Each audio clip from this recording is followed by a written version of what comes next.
വാർഡുകളാണ്. അപ്പൊ 8 വാർഡുകളായിരുന്നപ്പോ അന്ന് നമ്മുടെ കാഞ്ഞിരപ്പുഴ സ്റ്റേറ്റ് ബാങ്ക് ഉണ്ടല്ലോ, അത് കാഞ്ഞിരപ്പുഴയായിരുന്നു. അന്നത്തെ ഉദ്യോഗസ്ഥന്മാർക്കൊക്കെ സ്ഥലം കൊടുക്കാം, കാരണം അന്നത്തെ കാലത്ത് നമുക്കൊന്നും അക്കൗണ്ടും കാര്യങ്ങളും എടുക്കാൻ കഴിയില്ല എന്നുള്ള ഒരു ഇതായിരുന്നു. അപ്പൊ അതെ, പിന്നീട് അത് തച്ചമ്പാറയ്ക്ക് വന്നു. അത് വന്നത് നമുക്ക് 9 വാർഡുകളാക്കി പിന്നീട് മാറ്റിയിട്ടൊക്കെയാണ് അല്ലേ? അതിനെപ്പറ്റി ഒരു എന്തെങ്കിലും പറയാൻ പറ്റും? എന്നാൽ 8 വാർഡാകുമ്പോൾ പറ്റില്ല, എന്നിട്ട് 9ാമത്തെ ഒരു വാർഡ് കൂടി നമ്മൾ ഡിവൈഡ് ചെയ്തിട്ട് കൊണ്ടുവന്ന് 9ാമത്തെ വാർഡിലായിട്ടാണ് നമ്മൾ മറ്റേ ധനലക്ഷ്മി ബാങ്കിന്റെ ഓപ്പോസിറ്റ് നമ്മൾ സ്റ്റേറ്റ് ബാങ്ക് കൊണ്ടുവരുന്നത്. സ്റ്റേറ്റ് ബാങ്ക് കാഞ്ഞിരപ്പുഴ വരുമ്പോൾ ഓട്ടോസിൽ പ്രവർത്തിച്ച ഞാൻ ഓർക്കത്തൊട്ട്. കാഞ്ഞിരപ്പുഴ ഓട്ടോസിന്റെ ഉള്ളിലായിരുന്നു. പക്ഷെ അന്ന് ആ സമയത്ത് മറ്റേ അവിടെ ബിസിനസ് കുറവായിരുന്നു. കാഞ്ഞിരത്ത് ആ സമയത്ത് യൂണിയൻ ബാങ്ക് ഉണ്ട്, സൗത്ത് ഇന്ത്യൻ ബാങ്ക് ഉണ്ട്, പിന്നെ സർവീസ് കോപ്പറേറ്റീവ് ബാങ്ക് ഉണ്ട്. ബിസിനസ് കുറവായതിന്റെ പേരിൽ അപ്പൊ അവിടെ നിന്ന് അത് മാറ്റണം എന്ന് ആഗ്രഹിച്ചിട്ടാണ് തച്ചമ്പാറയ്ക്ക് അത് കൊണ്ടുവന്നത്. അപ്പൊ അന്നത്തെ കാലത്ത് ഈ പഞ്ചായത്തിലെ വാർഡുകള് ഓരോ ഡിവൈഡ് ചെയ്ത് കൊടുക്കുന്ന ഒരു സംവിധാനം ഉണ്ടായിരുന്നു, ബാങ്കിന് ഉണ്ടായിരുന്നു. അപ്പൊ അങ്ങനെ തച്ചമ്പാറ സ്റ്റേറ്റ് ബാങ്ക് വന്നതിന് ശേഷം വാർഡുകൾ വിഭജിച്ച് പല കാര്യങ്ങൾക്കും വേണ്ടി കൊടുത്തിട്ടുണ്ട്. അതിന് 8 വാർഡായിരുന്നു, പിന്നീട് അത് 9ആയി, 10ആയി, 12ആയി, ഇപ്പം 15 വാർഡുണ്ട്. അന്ന് പാലക്കേരി 2 വാർഡായിരുന്നു, ഇപ്പം പാലക്കേരി 4 വാർഡായി. കൂടി അത്രയും ഉണ്ടായിരുന്നു. പക്ഷെ തച്ചമ്പാറത്തെ ബാക്കിയുള്ള 11 വാർഡിന്റെ വിസ്തീർണമുണ്ട് പാലക്കത്തെ 4 വാർഡ് ഭൂപ്രകൃതി. അന്ന് നമ്മള് പിന്നെ HDP ഒക്കെ നമ്മൾ പ്രധാനമായിട്ട് നല്ല കർഷകരുടെ ഒരു കൂട്ടായ്മയും കാര്യങ്ങളൊക്കെ നല്ല ഗംഭീരമായിട്ട് നടക്കുന്ന നമ്മുടെ പഞ്ചായത്തിൽ അല്ലേ? തച്ചമ്പാറ സ്റ്റേറ്റ് ബാങ്കുകൾ വന്ന സമയത്ത് അതൊക്കെ ഓർമ്മയില്ല. ആദ്യമായിട്ടൊരു കർഷക സംഗമം 2 ദിവസം നടന്ന 2 MLA-മാര് വന്ന് ഉദ്ഘാടനം സ്കൂളിൽ ഗംഭീര പരിപാടിയായിരുന്നു അല്ലേ? അതിനെപ്പറ്റിയൊക്കെ എന്തെങ്കിലും ഓർമ്മയുണ്ടോ കർഷകർക്ക്? അല്ല, അത് മറ്റേ KHDP തുടങ്ങാനുള്ളതായ പ്രധാന കാരണം വന്ന് KHDPയുടെ ഓഫീസറായി വരുന്ന സാജിദ് സാറാണ്. പുള്ളി ഇപ്പം മറ്റേ അതിനുശേഷം പിന്നീട് മറ്റേ PSC വഴി മറ്റേ കൃഷി വകുപ്പിൽ ഇപ്പം ഡെപ്യൂട്ടി ഡയറക്ടറായിട്ട് മറ്റേ പാലക്കാട് നെല്ലിയാമ്പതി നിൽക്കുന്നു. പക്ഷെ അതിനു മുമ്പ് അങ്ങനെ KHDPയുടെ ഓഫീസറായിരുന്നു. പുള്ളി ഒരു നല്ല സംഘാടകനായിരുന്നു.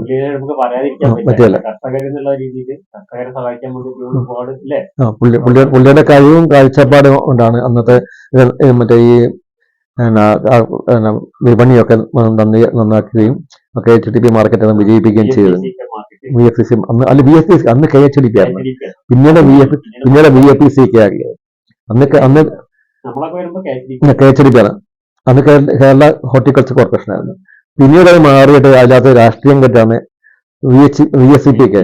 VFPC. പക്ഷെ അതുപോലെ ആ സാജിദ് സാറിന്റെ ഒരു കഴിവിന്റെ ബാക്കി ഭാഗമാണ് തച്ചമ്പാറ കൃഷി ഓഫീസറായി വന്നപ്പോൾ തച്ചമ്പാറ ആത്മ സൊസൈറ്റിയും ഇക്കോ ഷോപ്പൊക്കെ തുടങ്ങിയത്. അദ്ദേഹത്തിന്റെ ഒരു ആത്മാർത്ഥമായ പരിശ്രമമായിരുന്നു. ആ സമയത്ത് എനിക്ക് അതായത് ഒത്തിരി താല്പര്യം കൊണ്ട് സാറിന് ബന്ധപ്പെട്ട് ഞാൻ എല്ലാ രാഷ്ട്രീയ പരിപാടിയെല്ലാം പൊതുവിടങ്ങത്തുനിന്ന് ഒഴിവായി നിന്നെങ്കിലും പുള്ളിയുടെ നിർബന്ധ താല്പര്യപ്രകാരമാണ് ഞാൻ ആത്മ സൊസൈറ്റിയുടെ പ്രസിഡന്റ് ആകുന്നത്. പക്ഷേ സൊസൈറ്റി പ്രസിഡന്റ് ആയതിനു ശേഷം അന്ന് കേരളത്തിൽ ആദ്യമായിട്ടാണ് ഒരു ഇക്കോ ഷോപ്പ് തുടങ്ങുന്നത്. അത് സാറിന്റെ കേരളത്തിൽ ആദ്യമായിട്ടാണ് തച്ചമ്പാറ തുടങ്ങുന്നത്. മനസ്സിലെ സങ്കല്പത്തിന്റെ ബാക്കി ഭാഗമായിരുന്നു. ഇപ്പൊ സംസ്ഥാനത്ത് മിക്കവാറും എല്ലാ പഞ്ചായത്തുകളിലും എല്ലാ കൃഷിഭവനുകളിലും കീഴിലായിട്ടുണ്ട്. അപ്പൊ ഒരുപാട് അങ്ങനെയുള്ള അതൊക്കെ സാജിദ് സാറിന്റെ കഴിവാണ്. ആ KHDPയുടെ ഭാഗം അങ്ങനെ തന്നെയാണ്. പറ്റില്ല.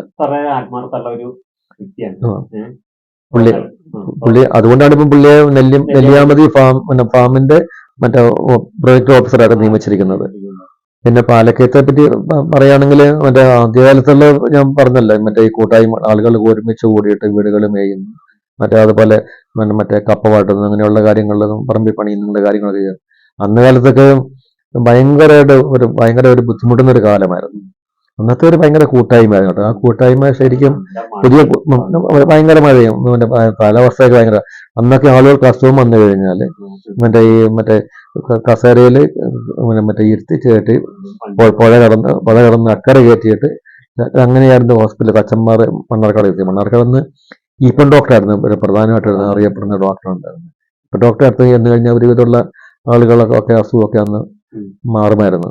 അന്ന് മലമ്പനിയൊക്കെ ഉള്ള കാലമായിരുന്നു. ജോർജ് ഡോക്ടർ, പിന്നീടാണ് തച്ചമ്പാറ ജോർജ് ഡോക്ടർ വരുന്നത്. വലിയ സഹായം പിന്നെ തീർച്ചയായിട്ടും ഇതേപ്പറ്റി പറയുമ്പോൾ തച്ചന്മാർ ഞാൻ എന്റെ അല്പ സ്വാർത്ഥിയാണ് തച്ചന്മാർക്ക് അനുവദിച്ച ഹെൽത്ത് എക്സ്റ്റൻഡർ അല്ല അത് ശരിക്കും GRD ആണ്, ഗവൺമെന്റ് ബസ്. അത് പാലക്കത്തേക്ക് കൊണ്ടുവന്നത് തീർച്ചയായിട്ടും അതിന്റെ ഞങ്ങളുടെ സ്വാർത്ഥിയായിരുന്നു. ശരിക്കും ശരിയായില്ലെന്നുള്ള തോന്നൽ എനിക്ക് പിന്നീട് ഉണ്ടായി, ഇപ്പോഴും എനിക്കുണ്ട്. കാരണം അവിടെ 6 വാർഡും ഇവിടെ 2 വാർഡുമാണ്. അപ്പൊ അന്നത്തെ ഇവിടെ ജനങ്ങൾക്ക് ഇവിടെ അല്ലെങ്കിൽ ഒരു ചികിത്സാ സഹായം കിട്ടണമെങ്കിൽ വേറെ വഴിയില്ല, വഴിയില്ല. യാത്ര ചെയ്യാനും ഇതിനൊക്കെ ബുദ്ധിമുട്ട് സാമ്പത്തികമായിട്ടില്ല. അപ്പൊ അന്നത്തെ കാലത്ത് അത് ശരികളായിരുന്നു. അതുപോലെ പാൽ സൊസൈറ്റി ഞാൻ മുൻപ് സൂചിപ്പിച്ചെന്ന് തോന്നുന്നു, പാൽ സൊസൈറ്റി കൊണ്ട് സാധിച്ചു. അന്നൊക്കെ തിരുവനന്തപുരത്ത് ഞങ്ങൾ ഇടയ്ക്കിടയ്ക്ക് തിരുവനന്തപുരത്ത് ഒരു നിവേദനമായിട്ട് പോകുന്നു പറഞ്ഞല്ലോ, ആ പോകുന്ന അതിന്റെ ബാക്കി ഭാഗമായിട്ടാണ് പാൽ സൊസൈറ്റിക്ക് അന്ന് അവിടെ നിന്നാണ് അന്ന് തിരുവനന്തപുരത്ത് നിന്ന് സാങ്ഷൻ കിട്ടുന്നായിരുന്നു. അതുപോലെ മറ്റേ അതുപോലെ കോപ്പറേറ്റീവ് ബാങ്കിന്റെ ബ്രാഞ്ച്, കാരാവസ്ഥ ബ്രാഞ്ച് കിട്ടുന്ന ബ്രാഞ്ച് ഇപ്പം കാരാവസ്ഥ കോപ്പറേറ്റീവ് ബാങ്കായി. പക്ഷെ അന്ന് തച്ചമ്പാട് ഇല്ലായിരുന്നു. തച്ചമ്പാട് ബ്രാഞ്ച് അനുവദിക്കുന്നതിന് മുമ്പ് മറ്റേ പാലക്കയം ബ്രാഞ്ച് അനുവദിപ്പിച്ചു. പക്ഷെ ഓപ്പൺ ചെയ്ത് കാരാവസ്ഥ ആദ്യമായി അതും തിരുവനന്തപുരത്ത് സാങ്ക്ഷമായിക്കൊണ്ടിരിക്കുന്നത്. അതുപോലെ പിന്നെ ടെലിഫോൺ എക്സ്ചേഞ്ചിന്റെ ഒരു കഥ പറഞ്ഞ വലിയ കഥയാണ്. ടെലിഫോൺ എക്സ്ചേഞ്ചിന്റെ അന്ന് ഞാൻ പറഞ്ഞല്ലോ മുൻപ് പറഞ്ഞ ഗ്രാമോത്സവത്തില് ഇങ്ങനെ ഒരു അതായത് എക്സ്റ്റൻഷൻ ലൈനെ ചോദിച്ചത്. അപ്പൊ അന്നത്തെ ആള് പറഞ്ഞ വില ഇതെന്ന് പറഞ്ഞാൽ ഇതിന് ജയ് പറഞ്ഞു എന്തിനാ ഇത് ഒരു ചെറിയ 25-30 വെച്ച് ലൈൻ നോക്കെന്ന് പറഞ്ഞിട്ട് അങ്ങനെ നിരന്തരം ഞാനിങ്ങനെ ഒറ്റപ്പാലവും ആയിട്ട് ഇങ്ങനെ പാലക്കാട് നടക്കുമ്പോൾ അവർ മറ്റേ ഒറ്റപ്പാലം തന്നെ ഒരു കളിയാക്കി അവര് എക്സൈസ് നടക്കാൻ പോകുന്നില്ല എന്ന് പറഞ്ഞിട്ട്. അവസാനം ഞാനൊരു നിവേദനമായിട്ട് അന്ന് ഡിവിഷണൽ എഞ്ചിനീയർ തൃശ്ശൂരാണ്, തൃശ്ശൂർ പോയിട്ട് നിവേദനം കൊടുത്തിട്ട് അവിടുന്ന് സ്വാധീനിച്ച് ഇവിടെ വന്ന് ഒറ്റപ്പാലത്ത് വന്നപ്പോഴും തിരുവേഗപ്പുറം എന്ന് പറഞ്ഞ അവിടേക്ക് അനുവദിച്ചതായ ആ ഇൻസ്ട്രുമെന്റ് ആണ് 25-30 ആ ഇൻസ്ട്രുമെന്റ് ആ പാലക്കത്ത് കൊണ്ടുപോയി വെച്ചത്. അന്ന് അവര് എന്നെ അവർ പരിഹസിച്ച് തന്നെ അവരെ അംഗീകരിച്ചു ഒറ്റപ്പാല ഓഫീസിലെ. അപ്പൊ അന്ന് ഒരു 25 ആളുടെ അപേക്ഷ ഉണ്ടാക്കാൻ വേണ്ടി ഒരുപാട് വിഷമിച്ചിരുന്നു. കാരണം പിന്നെ അത് എന്റെ ഒരു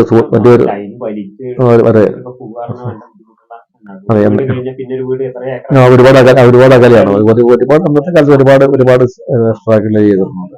പള്ളികൾ എന്ന് വെച്ചാൽ മറ്റേ ഈ അച്ഛൻ പറഞ്ഞില്ല കണ്ണമ്പള്ളി അച്ഛനെ, അങ്ങനത്തെ കാലത്താണ് ഏറ്റവും കൂടുതൽ ഗ്രാമീണ റോഡുകളുണ്ട്. പിന്നീട് അത് ശേഷം വന്ന് വായ്പല്ല് റോഡ്, അതിനുശേഷം പിന്നെ ബൈബിളിൽ എന്റെ കാലത്ത് തന്നെയാണ് RLGP എന്ന് പറഞ്ഞ ഒരു സ്കീം ഉണ്ടായിരുന്നു, കേന്ദ്ര government rural land employment RLGP എന്ന് പറയും. അതിൽ ടാറിങ് ഉൾപ്പെടെയാണ് ഉണ്ടായിരുന്നത്. അത് വായ്പലിലേക്ക് അത് ചെയ്യാൻ സാധിച്ചു. പിന്നെ അങ്ങനെ കുറെ കാര്യങ്ങളൊക്കെ ചെയ്യാൻ പറ്റി. പിന്നെ നടപ്പാലങ്ങൾ അന്നത്തെ കാലത്ത് ചെയ്യാൻ പറ്റി.